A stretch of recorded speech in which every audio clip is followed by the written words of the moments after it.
পুঁইশাকের সেই মাথাটা কেটে দেওয়ার পরে এখানে অনেকগুলো কুড়ি বের হয়েছে। এখান থেকে একটা,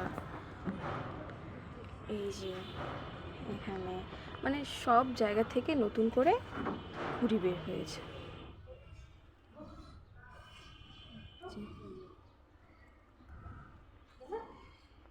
এখন আমি অন্যান্য গাছগুলো একইভাবে এর মাথার এই অংশটুকু কেটে দেব। এখানের এটা কেটে দিব, এই যে আরেকটা,